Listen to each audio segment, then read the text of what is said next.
Hello there, you absolute legends. Emma McElhinney here with Piss Off Perimenopause and the musings of a bullshit queenager. I am here to ruin your misconceptions about perimenopause, fat loss, and kick midlife in the face. So if you think your 40s are a drag, think again. Because every week I am going to be stripping down the myths about perimenopause. I'm serving you raw, unfiltered truths about your health and smashing misconceptions about fat loss. And a whole lot more. So if you thought you knew midlife, you don't know the half of it. Aging is inevitable, but getting old is a choice. So buckle up, grab a glass of something yummy, and let's get to it. The musings of a bullshit queenager, and today we have one of my favourite other bullshit queenagers on the podcast. We have the lovely Anna Payne, who is my business bestie, I suppose, aren't you? Yes, bestie. Whether you are, I'm echoing somewhere. I don't like that. Anyway, where is that echo coming from? I can't hear an echo. That's okay. Maybe it's just the voices in my head. Before I hit record there, Anna and I were talking. I was running through some of the topics that I thought would be really important for us to talk about today, and one of them was about self-worth and about self-confidence, and then we both went into like a 3-minute rant about how minging will look on the video record. Because normally I'm using a different platform to normal, and normally I use Zoom, and you can adjust a little video filter so it kind of blurs out your wrinkles, but it doesn't have it on this one. So we're like, oh my god, look how pale, look how wrinkly we are. Yes, anyway. That Zoom gives you a false sense of confidence, because I was doing a Facebook Live in somebody else's summit group just before this. I mean, you've been on Zoom and you think, oh, I look so nice and my skin looks really good. And then you go on Facebook Live and you're like, oh, this is how I look in real life. Yeah, I did. You 10 years. I did an Instagram story, like direct recording this morning, and I was out a walk and I had no makeup on, and I didn't have a hat on, my hair was minging, it was all and no makeup, and like you watch it back, you're like, oh, for fuck's sake, should you really, Emma, don't put that out there? And like that, no, because this is the reality of like being 47 and having to be visible on social media. So if you don't like, and I got chinned, was it October? I can't remember. I did a live and I started off by saying, I'm really sorry for how I look. And then I clocked myself. I was like, I'm not apologising for my face. 100%. Don't never do that. I said to you, like, look how pale and minging I look. But that, like, I said that to you, like you, a few years ago. It would go to the thousands of people that are listening. Now I told everybody. But a few years ago, I did two things. Like, one, I realized that I was using almost that, like, I have to have my hair done, I have to have makeup on, I have to have like something nice that I'm wearing before I show up or before I go live or before I take a picture. But the reality is that was not my life. Like, at the time I was building this business, my kids were really small. I've got a dog, I'm working at home. I'm not looking like that flawless, perfect person. And if you're waiting for perfection, you are just going to continue to wait. And you had to think, right, nobody's following me for my fashion or for my great hair. Well, I hope they're not, because they're going to be sorely disappointed. You just have to show up with the value that you've got to give and trust that actually that resonates with the right people. And also 100% a few years ago made a commitment to, one, just take a compliment when somebody gives you a compliment, instead of being like, oh, this old thing, or oh, I got it in the sale, or oh no, I really look terrible, or I'm so tired, or apologize for how I look when I come on things. So I would never normally apologise, but I think it was the shock of transitioning from Zoom to Riverside and being like, oh, who's that elderly woman that's on the screen? I don't recognise her. I totally get it. And I'm going to give you an opportunity to properly introduce yourself in a minute. But this is actually quite an important topic, because I'm in the middle of writing a post that will probably go out somewhere today. And it talks about imposter syndrome. Now, I don't connect with imposter syndrome. Like, I don't identify as being somebody that is like feels the pressure of other people's expectations or shouldn't do that type of stuff. However, I was thinking about this thing that I'm writing about, and I was like, oh my god, you really had such low confidence about yourself, about putting yourself out there. And it's like really interesting that when you're in your bubble of influence, like, I know hormones, I know nutrition, I know women, but when I'm talking about this new topic that you're all going to have to read my Facebook post from Friday the 16th of January to know what I'm talking about, I was like, oh my God, this is something new, and I can either run away from it and hide and not do it, or I just have to channel my inner, just fucking do it line. There was a point to that, and I can't remember what it was. But anyway. Yeah. I think it's about, right, so for me, I get people are always like, oh, I feel like an imposter, it's imposter syndrome. It was never like that for me. And well, it isn't like that for me. But what it is fear of not being good enough, fear of somebody saying, oh, you said you're an expert, you said you're good at that, but like, no, you're not. Like, or that person knows more than you. Mm-hmm. It's almost that fear of, and like, that really held me back. Like, when I sort of transitioned into this online business space, I came on the back of like 16 or 17 or 18 years, really successful corporate career within SME. And I'd also launched and scaled my own small business, like a traditional bricks and mortar business, and then transitioned into this online space. But because I was new in the online space, I made that mistake of just feeling like, oh, everybody knows more than me. And this was like 2019, so it was the era of the boss babe and all the like That's coming back round again, though. Yeah, I believe. Yeah, I think it is. And that really threw me, and that kept me stuck for like a good couple of years because I felt like, oh, I'm not an expert, I'm a beginner. And literally, somebody pretty much had to hold a gun to my head, metaphorically, and say, commit to being an expert. Go out publicly and say, I am an expert in sales and business growth. And I was like, because I felt like everybody knew more than me in this online space. But actually, as soon as I did it, like everything changed and nobody called the police, and no like Tony Robbins and Dean Graziosi arrived in a police car to arrest me for saying I was an expert when actually they were the experts. Do you know what I mean? And I was like, oh. And part of what I realized is like my own value was being around people that I'd been really intimidated by because they were successful. They were like millionaires. They were like seen as industry leaders. And I like sat at a table with them and I was kind of like, oh, I can totally hold my own here. In fact, I can actually add quite a lot of value because I've got this whole depth of experience that I just totally dismissed. And I think it's really easy to do that. And like, yeah, like I'm a bit like you now. I'm deep in perimenopause, wandering and now thinking, what was the point of starting to tell this story? We need some sort Why am I car keys in the fridge? Why am I talking about this? I think it is about, it's not necessarily being about an imposter, but it's about just making that decision that like actually we are worthy and we are able to like draw on our experience and we are able to say what we know about without fear, because we can actually make a difference and add value instead of always feeling like we need to take a back seat or let other more experienced, not always true, people kind of be the authority. Like our input is value. And I think for me, the mindset shift was you do not have to be the world leading expert. You do not have to have like a brand new take. Actually, you just show up with what you do and that will resonate with the right people. That's absolutely true. When I came into the online space, like the health and fitness industry, it was in the middle of the move to Dubai, buy your Lambo, walk about in your tiny thong swimsuit and have your boobs done. And it was really hard because the culture, the entire culture was about, you're not in this to help people. You have to be in this and you have to have goals of, you must make 10K months immediately. And if you're not doing that, you are an absolute failure. Yeah.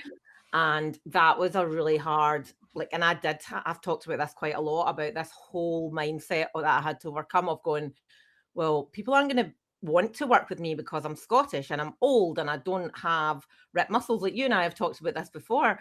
Like, who's going to want, nobody can understand what I'm saying. And, you know, and I go off in tangents and then, but all my clients, they're like, that's why we wanted to work with you, because you're not ripped and you drink wine and you've fallen off of tables and you walk into lampposts and you strip your wallpaper off your wall and take half the plaster off with you and you get yourself into all these like mad situations. But that was like, we're going to talk a lot about mindset and sales mindset and money mindset and stuff today. So anyway, right, let's stop rambling because we could go on until about 2:00 this afternoon. Right, Anna, in 3 sentences, tell us a bit about you. Okay, I am Anna Payne. I am a sales and business growth coach, and what I really love doing is helping amazing women business owners to work out exactly what the sales potential in their business is and what the opportunity is, and then blow it up and make it happen. Like, blow it up in a good way, get them clients, make them money, and just help people see what is possible for them, and to feel really good about that. Is that 3 sentences? Probably about 25, but that's okay. I was much shorter than it could have been, so like I know, I've made a conscious effort to like that. Okay, right. So you help business owners go after what they want financially, and this podcast is not positioned directly to business owners. Like, probably will be a few watching this, and that's fine. And we'll put your details somewhere. But we're going to talk a lot. This is obviously Piss Off Perimenopause, so we're going to take a bit of a middle-aged. I'm trying to like midlife. I hate the word midlife so much. Don't call me midlife. I'll just end the call immediately. Do you know it's so hard? Like, was it you that did that post the other day about what words do you hate in business? And I'm like, I hate the word midlife. I hate the word holistic. I hate the word this, clarity. That. And I'm like, these are all words that I These should. are the things I do. Yeah. These describe what I do. And like, shit, how to limit yourself. Anyway, right. So for you, perimenopause. Mm-hmm. Did anything change for you about how you showed up around your business or around money or about any of that stuff that you had already been an expert in? How did perimenopause affect you? I think there's probably positives and negatives. And I think definitely some of the negatives, let's start with the negatives and then we can end with the positives, which is nice. Bullshit sandwich. Correct. Rubbish, like really rubbish sleep. Which I sort of managed to get on top of. And then because I got on top of it, stopped focusing on it and slipped back into all my bad habits. And then was like, oh, my sleep's really bad again. What should I do? Do the things that were working for you that actually improved your sleep. So I think I've had to manage my own energy in a way that I haven't. I think from a practical point of view, I have gone from being the person where literally everything is in my head. Like, my whole business is in my head, my whole life, my family's life, everything is in my head. Even when I had a job, the whole company was in my head. It was all like, I can't do that anymore because I can't retain that level of detail and information. I'm walking into rooms thinking, why am I here? What did I pick this up for? What am I doing? So I've had to implement systems that make it easy for me to remember, whether that is like automatic recorders, whether it's systems and tech, basically boring stuff, but stuff that makes it possible for me still to do what I do best without needing to remember everything. So I think that sort of stuff, like, I haven't had as much energy. I have been more tired. At times I have been more anxious, but just being aware of that and knowing that I need to work on that, I need to manage that. Like, I've been your client one-to-one, so we've both been each other's clients, but I've been your client, and that gave me real tools to help me with all of those things. So those, I think, are some of the negative things. Some of the positive things, I think, partly because of that, I've also had to be like, right, I need to be really clear about what my boundaries are, what feels good in my business, how I want to show up, the type of business that I want to build, the kind of people that I want to be around, the sort of values that are important to me. Like, I've never felt clearer on who I am and what I stand for. So honestly, I'm 47, I'll be 48 this year. Yeah, we're the same age. I really wish that I had had this level of self-trust and belief when I was like 30, because, God, I'd be so much further forward, but I didn't. Oh, I'd have a much healthier liver. Just everything would be different. But I didn't. But we are where we are, and I feel like really confident in that. And who, my 40s has been my best decade in terms of like personal development, self-knowing, all that stuff. So that has obviously helped me massively in my business, around money, around boundaries. But also I think there's that realization of, okay, I'm not just starting out here. I'm not young. I'm not at the beginning of my career. I'm not like still deciding what I want to be when I grow up. And I think it's just in the last year or two, I'm like, I need to make this happen. You know, I don't want to be working when I'm 65 or 70. I want to be living this amazing life. I need to make stuff happen right now. There is no more waiting. There is no more time. And I think like sometimes the horrible things that happen, you know, you lose people who are the same age as you, or, you know, we've had cancer and heart attacks and stuff like that in our family in the last couple of years. And that is really sobering. And it just makes you think like, shit, we need to make the most of what we've got now and not be waiting for tomorrow. And you know, all that like delayed gratification, like once I've achieved this, then I'll do that, or once I've sorted that out, then I'll allow myself to do that. Like I'm just all for it, like all in, enjoy every day, enjoy every minute. So yes, that is how perimenopause has changed me. For the better, actually. Yeah, Despite all these shitty symptoms that I've been telling you about, and my sore, aching hip that just woke up one day and was really sore for no reason, apart from I probably slept on my side for longer than I should have. Or like you get up in the morning with a sore neck and you're like, I've strained a muscle in my neck from dreaming. Yes. So, but you know, you have to I think you take the positives, and for me, that's a lot of positives in there as well. Yeah, and I do hear that quite a lot. As there is a bit of an identity shift that happens at this midlife, and some women kind of it's the realization of we're not here forever.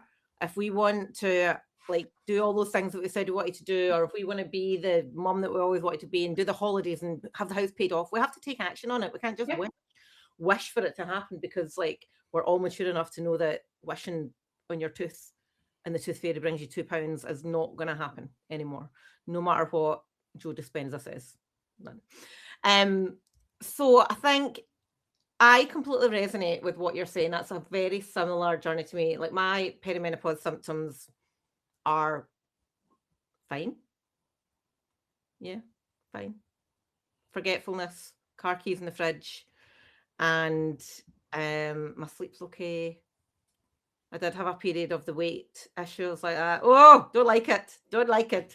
And the body shape changing, that's been a big one for me. But that whole like, as I don't know if listeners will know, like me and my husband split up, when was that? 2 years ago? Mm. It'll be 2 years ago this week, actually. That's mental. But that was the realization like halfway through that year. And I think you and I were talking, and I was just like, no, I'm done playing small. I am done. I can't. Nah, no. And that belief, even when things aren't going well, I think is so important. Yeah. Like trusting that you've got the capability to do anything you want. 100%. And that resilience that gets you through the times that are tough and that are difficult, because ultimately you've got that belief, you've got hope. I think hope is really important. You know, that I don't just mean like, oh, manifest or charge your crystals in the moon. Like, I mean, actually just having that really strong, I have actually got crystals. I've got For those of you that are just in case, you know. Hiya, I'm sure these are Timu crystals. I'm fairly sure these are not real. But I've got through that, we have to have that resilience and that hope. And I think that for most of us, by the time we get to our 40s, we've learned that, you know, we've learned to be resilient, we've learned to keep going, we've learned that nothing is forever, and good or bad. And actually we just need to keep going and keep believing that things are good. And you and I have talked before about that beautiful Mary Oliver poem, what is it you plan to do with this one wild and precious life? Like, I love that. And that really thinking about, right, well, what are we doing? I read a book last year which is really good. Have I got it here? 4,000 Weeks by Oliver Burkeman. Like, the average human only lives for 4,000 weeks. How scary is that when you put that to a number? Okay, I don't even know what number I'm on now, because I made a conscious decision to try not to look at it because I don't want to know. Oh, I've done that in my head. Don't tell me. I don't want to know. But like that, just that making the most of what we've got and just being so happy and grateful for what we have got instead of focusing on what we've not got, like that. And I think that's a shift for me. Like my 30 like actually doing something about it if you're not happy with something. Yeah, agreed.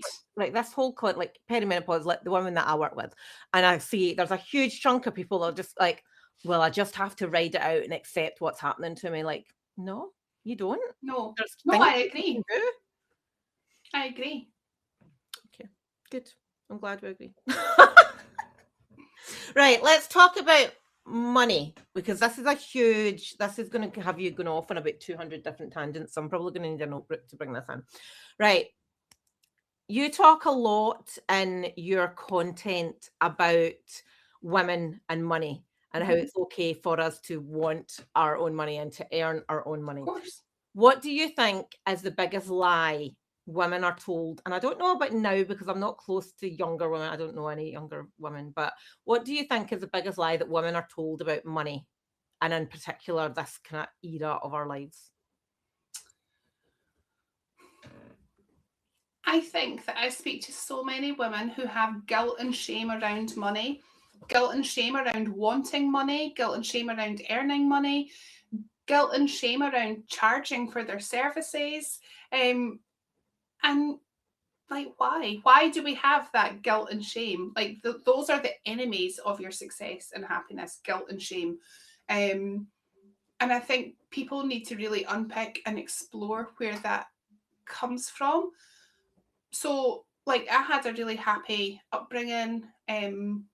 My mum was at home with us, my dad was at work, so he was the breadwinner. But my mum was a feminist, and I was totally brought up to believe you can do anything you want to do. She had this book about feminist, and she went to Open Uni and did sociology, and she had this like textbook that was called Out of the Doll's House about like feminist. No wonder, like, this is why we are how we are. Yeah, exactly the same. But even having that kind of mum who brought me up to know that I could be anything and do anything, I think that I still felt when I became self-employed, particularly, I felt this real compulsion to help people. And I really got into the pattern of thinking that the way to help people was for me to work for free, or to give things away. And I had to really like get to the bottom of why is that? Like, why am I doing this? Why do I have this compulsion when people say, can I work with you? Or how much is it, to say, oh, it would normally be this, but I will not charge you that. I'll do it. Oh, I'll just do it. It's easy for me to do it because it's easy for me to help. So I think we are, or we were, and I hope it's different. And I'm really conscious in my parenting of a daughter to try and be different and try and not have this conditioning. But I think we were definitely brought up to be kind, to be humble, to be helpful. You know, that's what good girls do. And yeah, you can be anything, but you still got to be good, and you still got to be kind, and you still got to be nice. Correct. And you don't want to offend people. Like, you know, God, even like, how do you take this back? Right. So in the 90s, I remember this man, like this old man flashed at me at a bus stop. And it was like, I know it's disgusting. It was like the middle of the day, but I was so like embarrassed and like, oh, like what if it's a mistake? Or like, oh, like, and I just didn't say anything. And you end up feeling like somehow like people are really inappropriate.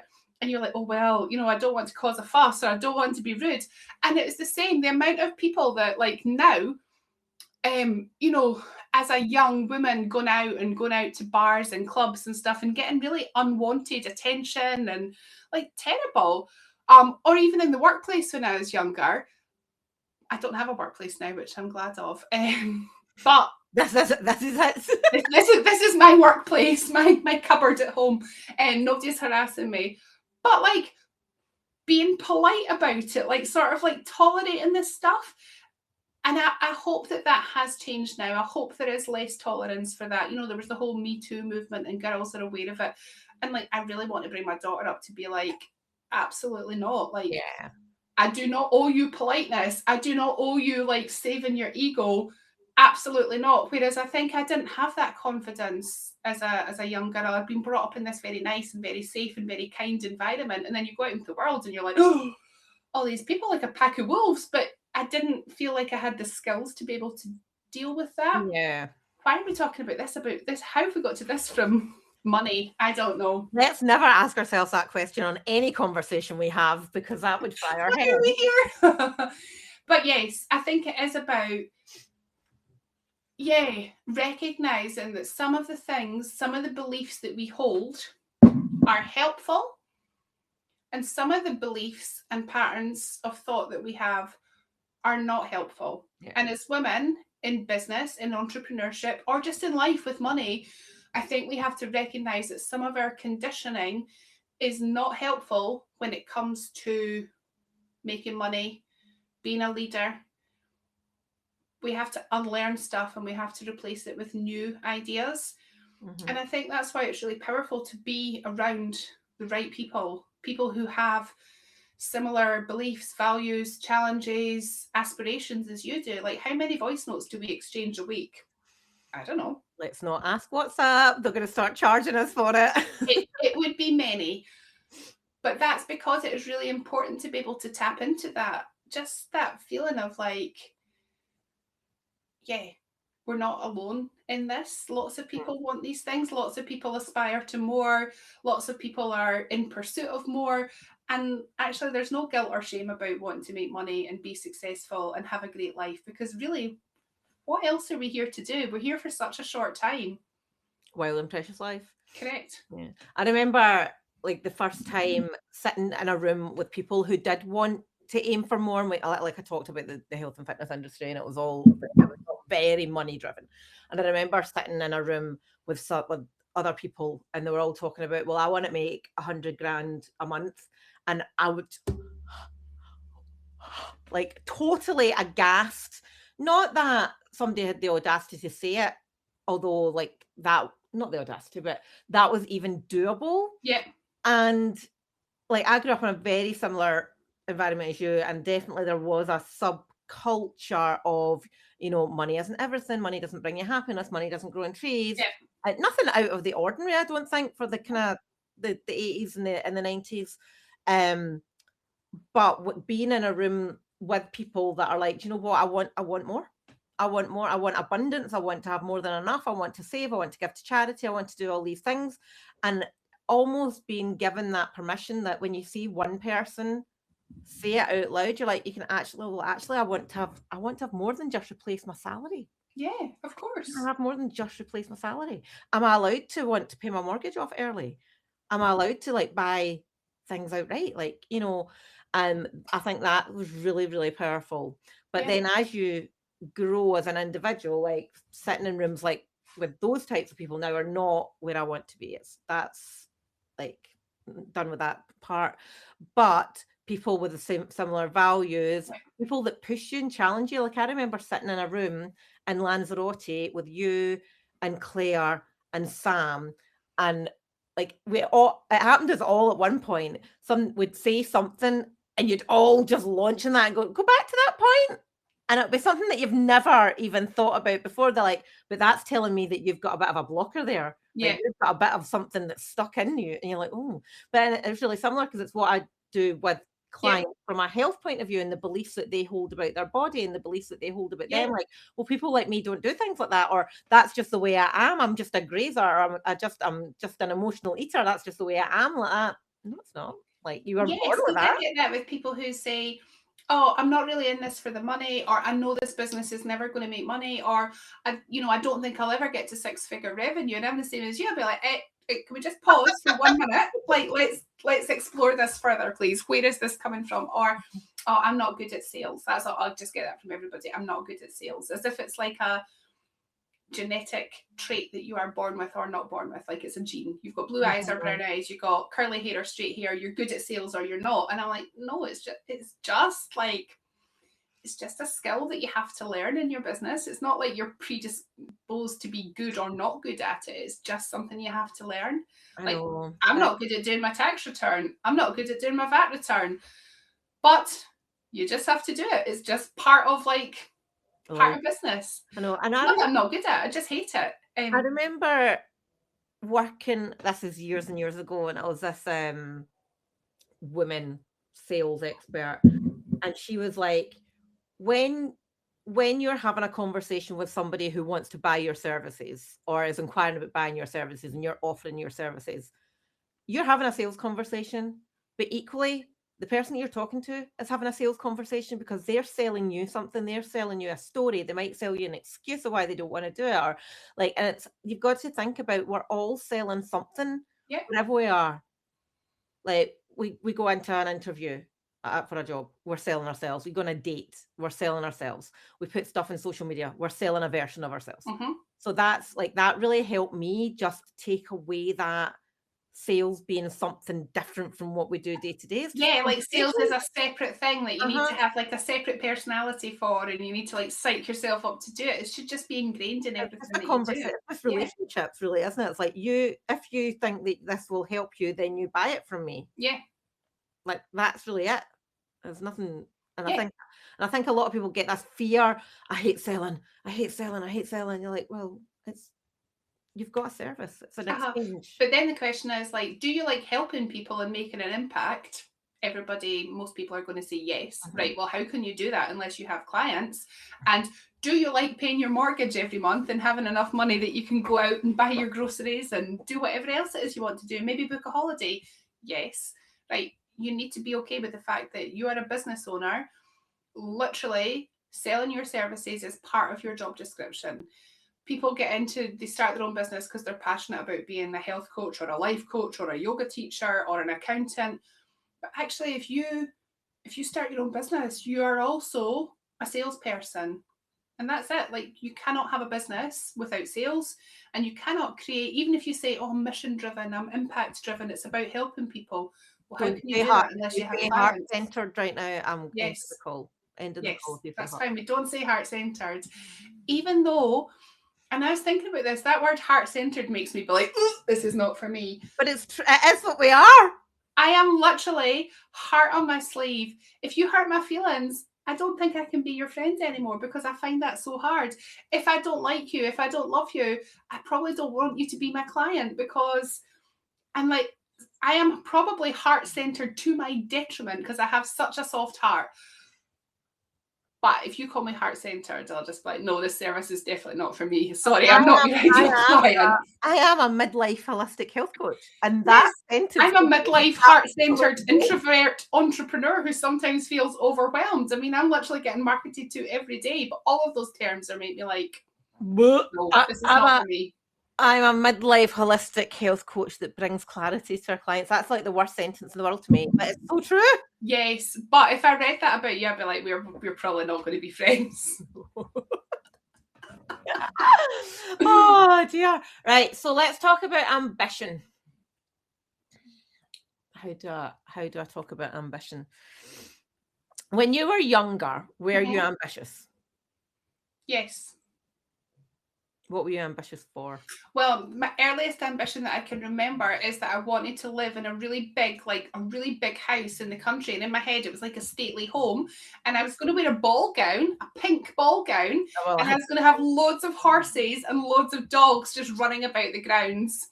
Now, I don't know how I was funding that lifestyle, but that was my earliest ambition. So this is going to make you laugh so much. So when I was younger, my ambition was to have a horse and dog rescue in the island of Greater Cumbria. I was going to buy the entire island where Milford is and just have all these horses and dogs just roaming free and living their best life. Again, even if we'd met when we were 7, we would still have been besties because we could have like built this dream together. Again, not a clue where I was going to be funding this dog and horse rescue from. But my best alternative was my mum and dad adopted this horse for me called Barney, who only had one eye because I only had one eye, and then Barney died. So I was very sad. I really wanted a horse. That was all I wanted when I was a kid. I really wanted a horse. I didn't even have a one-eyed horse. I had no horse. I used to go horse riding. I was going. It must have been. Can't remember if it was after COVID or before COVID, but there was a lady, she was actually my dental nurse, and she had said to me, do you know anybody that rides horses? Because I've hurt my back and I can't ride my horses. And I was like, well, I used to ride horses. It's been a long time since I've ridden a horse. And she was like, oh, you should maybe go and speak to this other lady where she kept the horses at the livery. And I ended up riding on one of her horses for months just to keep it active, and it was amazing. Nice. It was That's amazing. nice. Anyway, what was I going to talk about? Ambition, right? Would you say over the years your levels of ambition have changed, and as you're getting into this era, this messy middle era, Mhm. has it changed? Um, I think I've always been ambitious. So I started off my career in sales, really working in recruitment. And the reason that I did that was because I had a student job and I was the receptionist at Deutsche Bank in Edinburgh and I was getting paid £5 an hour, which at that time You was like, remember the era of getting like £3.30 an yeah, hour and but stuff? yes, I used to work in a sunbed shop and get £2.50 an hour. And like, I was kind of like, that's all right. Because I used to work in the hairdressers and get a What did tenner you for like a buy 12 with hour your day. first wage? What Tell did you me, buy? What did you buy with your first wage? well, when I worked in the hairdressers, I used to get £10 plus any tips on the Saturday, and that used to just fund my night out of underage drinking at the pub. That was pretty much it. Or clothes from Topshop. I bought my first pair of Levi's with my first waitressing money. I used to like Levi's. And you know now they would probably fit me again now. Do you know Well, what? This fried my head. So Archie has been getting into wide leg joggers, right? yes. And he had these wide leg joggers. I was like, you know, they're quite cool. And I ended up buying a pair of kids age 16 wide leg joggers and they fit like a dream. So I'm now just like that. Well, you're just gonna have to never grow taller or never grow any bigger because now you can actually wear kids' clothes. It's amazing.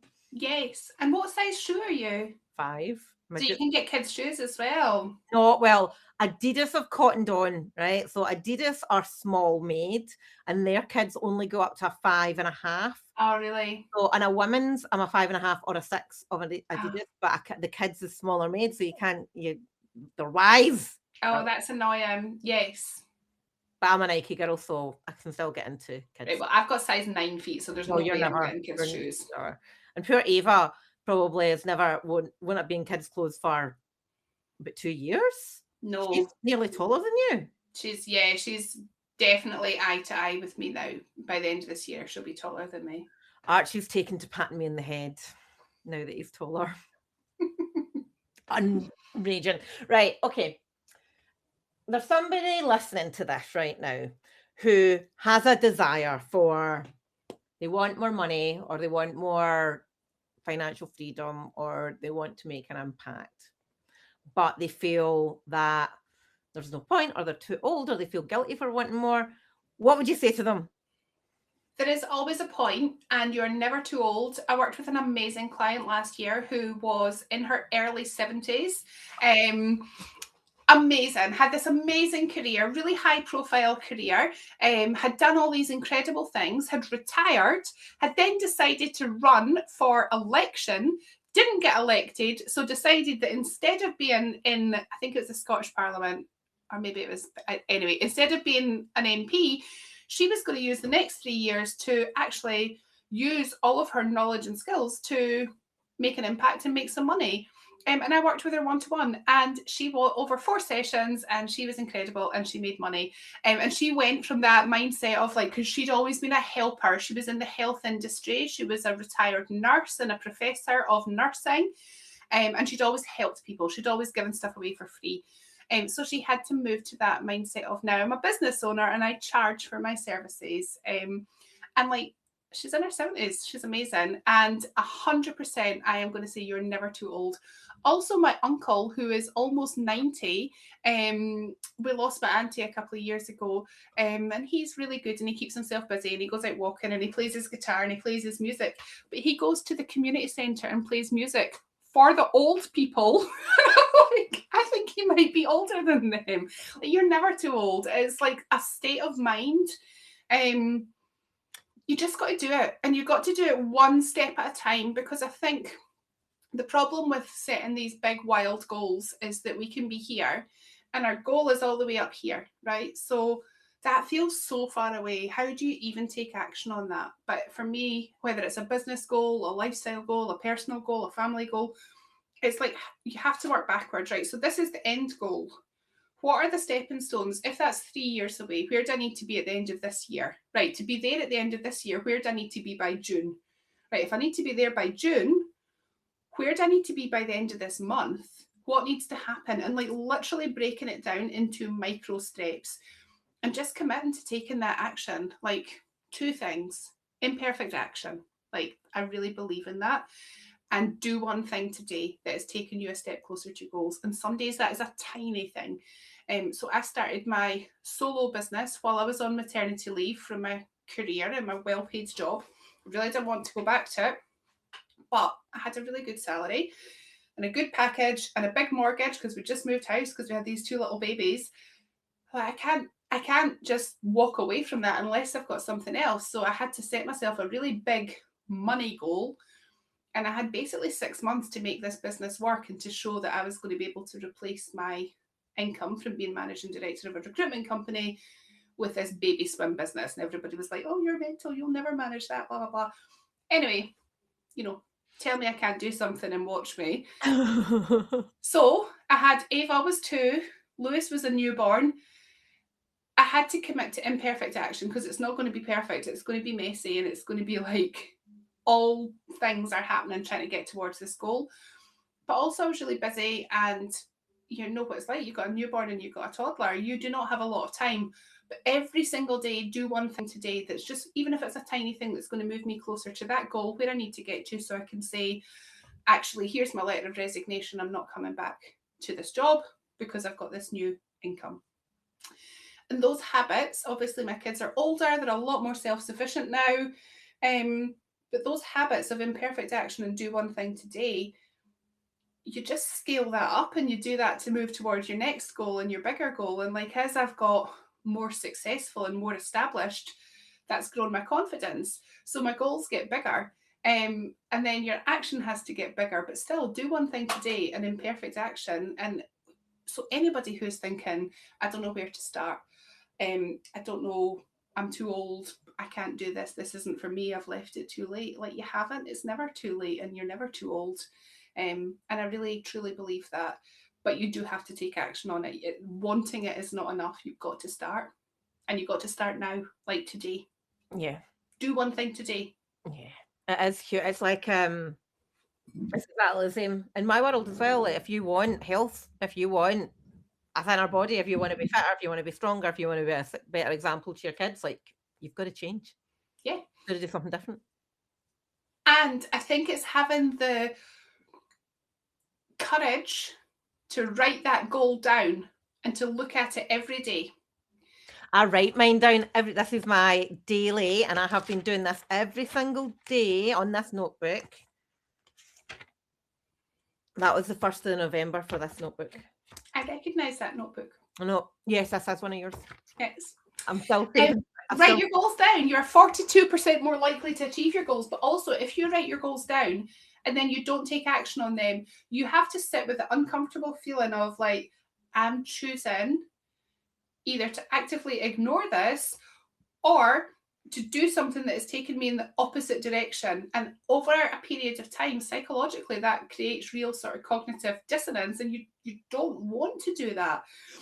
Even just the act of writing your goal down keeps you focused on it. And if you want to learn how to do emotion-based goal setting, you need to join the Happy Body Project, where we take you through a really unique process of setting your goals so you actually take action on the goals in small, achievable ways, instead of treating them like your 6-month appraisal where your goals, your SMART goals, just sit in a drawer.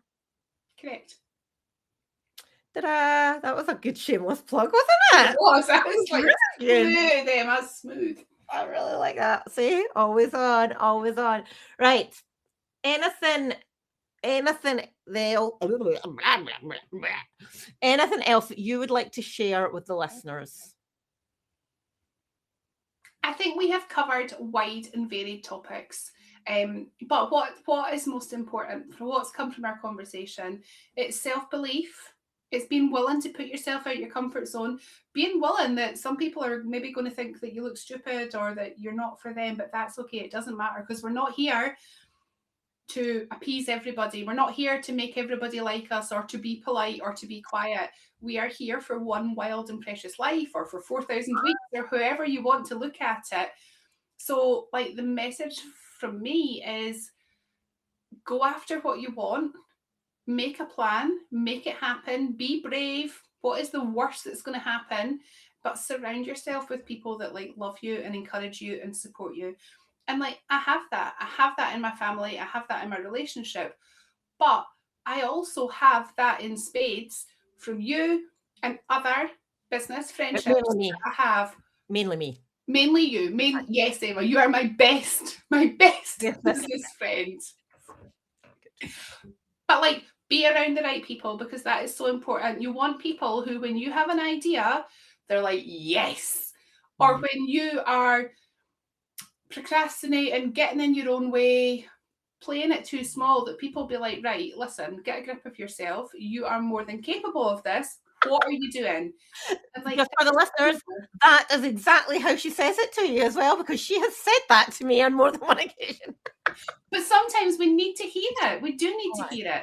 And that is the power of being around the right people. And I just think that that is so important for us. And I think, my God, this life is like, it's not always easy, but it is like quite magical and quite beautiful. And we have to, even when things are tough or tricky or we're not feeling our best, we sort of just need to be thinking about, right, what are the good things and how can we amplify that and do more of it? Like, I really am about positivity and hope. And I think hope is important in the sales process, hope and belief, but hope and belief is important in you as well. Like, hope and belief is powerful motivators just for humans in general. So I'm thinking about, well, why is it important for you in health coaching? Why is it important for me in sales coaching? It's about that hope and belief. Like, nobody's going to buy something from me unless they hope and believe that it's going to transform things for them. Same for you. We don't do anything in life unless we hope and believe. And sometimes our hope and our belief maybe wavers a wee bit. So that's when having that network of people and having those strong habits, being able to write your goals, being able to be self-aware, that's when all of that stuff kind of kicks in and moves you forward, even when it is harder. Totally get it. Totally get it. And like, there's a lot of business owners talking just now, people like you who are coaching other business owners, and they're like, oh, there's such a big trust deficit and whatnot. And that has been in the health industry for donkeys, like, because people do lose hope and they do stop believing in what is possible for them because they've done things that haven't worked before or whatever. And it's so important. I think that's why it's so important that you, other business owners are being, this sounds really wanky, being their true selves and being very honest and being vulnerable and like that. I tell people, like, if you're not prepared to do the work, it's not going to work. If you're not prepared to keep doing the work, it's not going to work. This is why it's so important to work on what's going on up here instead of just focusing on what's going in your mouth. And yes, but part of what we do is, you know, we've got tons of evidence. Tons. Like, I've got an entire Google Drive folder full of screenshots of pictures of quotes from people, and you've got exactly the same to prove that, you know, if she can, you can. And it's clinging on to that. And like, I think personally, I struggle with that sometimes. Like, I sometimes have moments of, I'm failing, things are fucked, and you're like that, get a grip. No, because I know you can, and I know if she can, you can. 100%. And then that looks back, that's an actual good segue back to the beginning when I forgot my tangent, and about when you see other business owners who are in the same era as you, they always look amazing. They don't have like their grey hairs peeking out, and they always have makeup on, they always wear white, and the minute I wear white, some kind of orange bean juice goes on it. I don't even eat beans. Well, do you know what? Like, I walk my kids to school every morning with the dog. I walk and pick them up in the afternoon. I sit in front of my desk all day. I'm sorry, but I'm not doing an hour. Get your steps in. Well, yes, but that's more in the evening generally. Yes, and I do have a decent walk to school and back. But I am not going to be doing like all my hair and my makeup and stuff like that. I don't really have time, and I don't really have a desire to do it. But you know what you were talking about the beginning, about these health coaches who all moved to Dubai and they had a bikini and thong bikini abs and all that jazz. Like, uncomfortable. When I came to you as your client, you felt to me really relatable and real, and like somebody that I would be okay with sharing my like pretty average lifestyle with, because you felt real. And in the same Saying way, that I felt average. You're no, average. no, but I felt like you would get it because, you know, like similar ages, we live Normal. fairly near each other.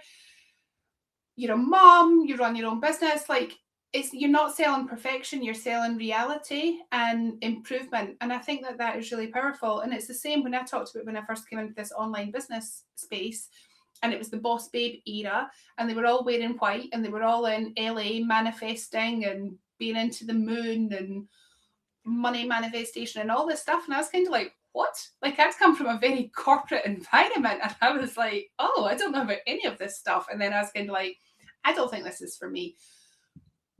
But people come to me because, just like you, they feel like I'm relatable. I'm like them. Mm-hmm. I'm a mom, whatever. And if you're into wearing white and paying lots of money and angel numbers and all that stuff, I'm probably not going to be the sales coach for you. And that's okay, because there are other people that are. So I think what I'm saying is that actually just showing up as ourselves is valuable and powerful, because we will resonate with the right people. And actually your marketing should be polarized. And just as it attracts the right people, it also repels the wrong people for you. Absolutely. So I'm not here for the bodybuilder girls. Like, I can do it, but it's not. Well, what I think is interesting in the health industry, and well, interesting and also quite scary, is like we grew up in the 90s, obviously, like skinny, like lollipop heads was the thing. But that appears to be back now, like super, because for a while it was like strong. Because you weren't allowed to say you could only say you wanted to be healthy or strong. You weren't allowed to say that you wanted to be skinny. But now that we've got the tools that we can be skinny without doing the work, there's going to be a bit of a full circle moment where strong is going to come back, because that's going to be the status. Yeah. Everybody now can just lose weight. Everybody can be skinny, but you can't. Yes, that makes perfect sense. So we are going to see more and more, like, this is going to be, in celebrity world, you'll see it first, like more and more people coming through, and they've got the shoulders and they've got the biceps and they've got the separation of the muscles and the legs. But that's going to be the status thing, and that's going to come back round again. It's so interesting. It is.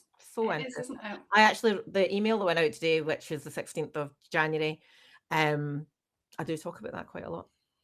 I tell you what was really interesting was this morning there was an email from you, and then there was an email from somebody else whose list I subscribed to, who's actually a client of mine.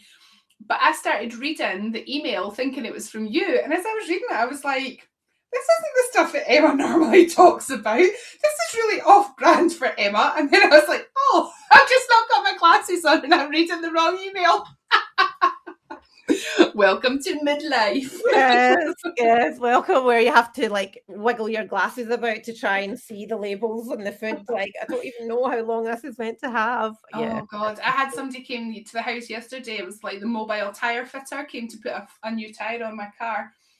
And he was so young, I felt a bit like, oh, he's a nice young man, like I could probably be his mum. And then he came to the door and he wanted a digital signature. And I was like, oh, I can't see it without my glasses on. And I just thought, oh my God, I've properly reached that like old lady stage where nice young men are being helpful to me because I'm like an old woman. So your next step is when you're in the supermarket. It's to, excuse me, young man, could you just get that off the top? No, actually, you don't need to do that. I'm 5'11", so I can always reach the top shelf. But when I went to a conference in Newcastle last year, and I wanted to buy a mobile battery charger, so I went into WH Smith, and I was trying to find what I needed, but I couldn't quite express the words. I knew what I needed in terms of the connections and the wires, but I couldn't quite express it properly. And also I was trying to read the packets, but the writing was so tiny and I didn't have my glasses to hand. So the nice young man in WH Smith was like taking pity on me. And I thought, God, at what point do you go from being like a peer and an equal to being this like sort of slightly confused old lady that they have to help with tech things?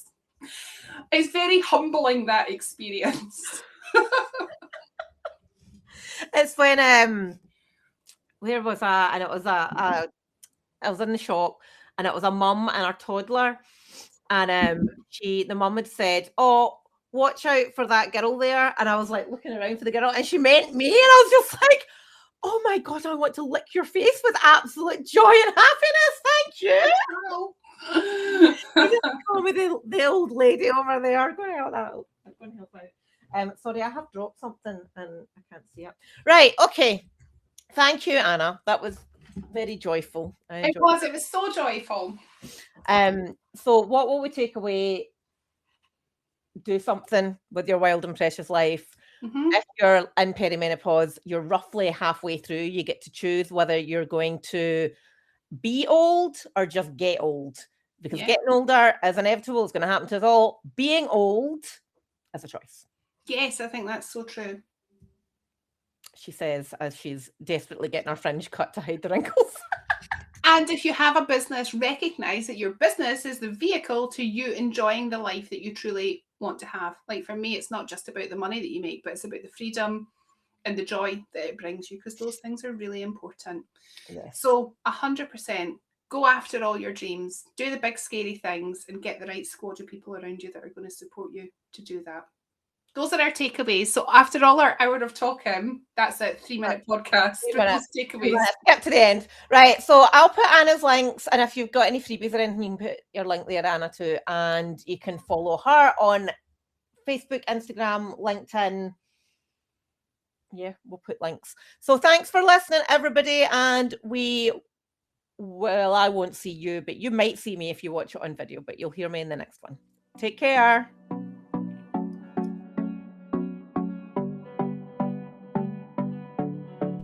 And just like that, we have spiced up another episode of Piss Off Perimenopause and the Musings of a Bullshit Queenager. Massive shout out and a huge thank you for hanging out with me today. I really hope you've been entertained. And remember, don't be shy, hit that subscribe button. And until next time, keep those heels high and standards higher. Remember, it's all about glowing, growing and downright owning it. So catch you on the flip side, and don't forget to click the link in the show notes to get your freebie.